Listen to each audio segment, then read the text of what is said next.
Okay. The last part was going to be the last part, but Tiny reminded me that there is already a top 10 flaws of this thing list, and why some of it's redundant. We thought we'd share it with y'all, even though you probably already had it. Flaw number 1! Flaw number 1. Not that this matters to me too much, but some people like to use Skype and other things.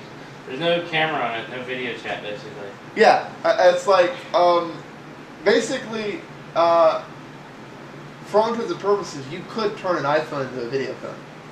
Yeah. You can't turn an iPad into a video phone. Okay. So the iPad, the oversized iPhone, actually does less than the iPhone. Yeah. Okay. Flaw number 2. Doesn't run Flash. Which we've beaten to death, and the Apple fanboys have said we're full of shit. It doesn't need Flash. The internet doesn't use Flash. You know what? Go back to where we were in the keynotes. Almost every single page that Steve Jobs loaded and that they show on their... This is what's funny. The mighty Jobs says the iPad is the, in quotation marks, the best web experience you've ever had. When you can't load the damn page. Yeah.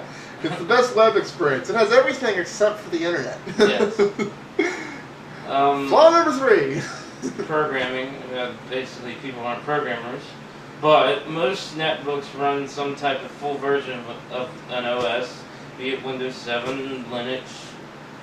Obviously not Mac, because you can't do that. But, well, okay, I'm going to call that an irrelevant point. Yeah. Because at the end of the day, they're talking about, hacking people, and I'm sorry, at the end of the day, hacking people are going to do whatever the hell they want with your hardware, whether you've given them permission or not. Yeah. I speak from experience. so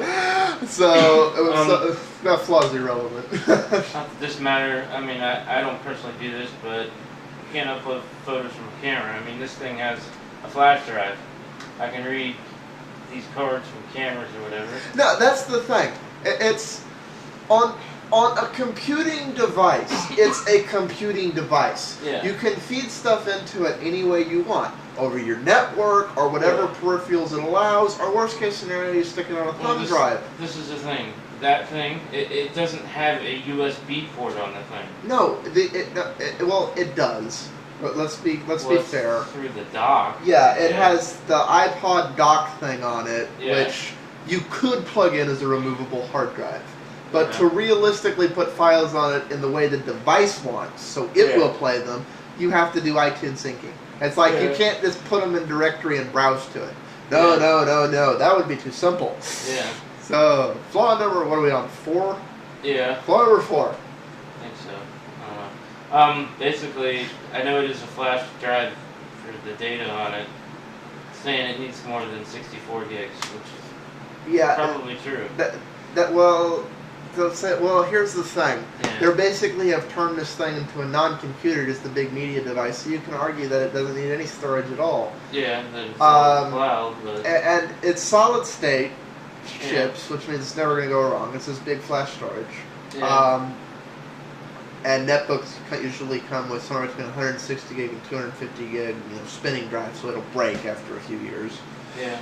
So we'll chop that up to an invalid point, but it's still a top 8 flaws. Flaw number 5. I don't really care about this one. This one's just basically because it's tied to Flash. It's play Facebook games, but I'm not all into that. yeah, but see, I would put in the same category. Go visit Killfrog. Yeah. They do anything. By the way, I love Killfrog.com. It's the stupidest shit, and I have absolutely nothing to do with it. It's go watch the Evil Piggies and just experience the sickness of some Colorado person's mind. So still top 7 because they repeated one, but next flaw. Swapping batteries. Can't do this in the Apple world. Yes. Well, okay. As much as I hate to admit it, according to Steve Jobs' keynote thing, that's 10 hours of actual use. Yeah. So you can watch 10 hours of video, solid watching video, and you have 10 hours and a month standby. So even though I really think you should have the option, because I know there's some power users out there who too much battery is never enough. Yeah. Swapping the battery would be a good thing. But for the average user, as much as I hate to admit it, because you know this is one of the things I beat on Apple for. Yeah. They've done. It's okay. Next flaw. Basically you can't install from CD Media or any other thing because... Which would not be a problem if it was networked. Yeah. I just, that's what I do. Half of my portable devices don't have a media drive. But, I have a tower over here that has one. And it's on the network. Yeah. So... You can send those files over to this wirelessly. Well, I can just access them via the network. I can access the CD drive via the network. Yeah. Unless I'm in the iWorld. Yes. This is the sites thing. It says type in your lap. Yes, it has a virtual keyboard. That's what I was saying about the stupid thing. Yeah. That makes sense. Having this separate thing I dock into that it's barely attached to, that doesn't make sense. Yeah. What they call it, a tablet into a quasi-desktop device. That's exactly what it is. Yeah. But you can't use it as lap typing. No, that's I've set that on my desk and I come in and go dock. And you know what? I could see corporations doing that if this thing had flash and networking. Yeah. They'd get a bunch of these for the lower echelons that need to be mobile, and that's what they'd do. They'd come into the office and dock it into their thing on their desk and do that. They would have sold the shit out of these. Yeah. I would have predicted selling in excess of 10 million units in the first year if they had just included those two software adjustments. Yeah. This is not a hardware thing. All this would have required was a minor tweak of OS X Mobile. Yeah. The only problem is then they would have had to justify making the iPhones as a shitty device. Yeah, I know. Moving on. I guess this last thing is you can't really upgrade RAM or anything on it. I know this would be hard to do a hard drive in this thing. Yeah, you'd have to know what you're doing to do a hard drive with that, I'll admit that. This thing, you can upgrade the yeah, RAM the first thing you did when you got the thing is stuck an extra gig of RAM in it, right? Yeah. Yeah, okay, here's the thing. Nobody actually knows how much memory the iPad has, except for the OBS. The OBS knows, but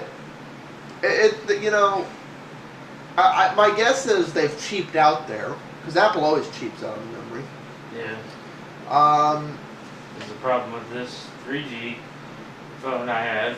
It's 128, and I've looked at the 3GS and played with it, and it's way faster because they put twice as much RAM in it. Yeah, and my guess is they've only put 512 or a gig, and you have no way to fix that. That's what they're going to do. Yeah. They're going to, to upgrade, you're going to have to throw your iPad in the trash and get the new iPad. Apple, filling landfills since 2000. Yeah. Sorry, 2001. Anything else on there? That's the last thing on there, this list from this site. Yeah, they pretty much nailed it. That's just... It's just... This is just... and you know what's so annoying about this?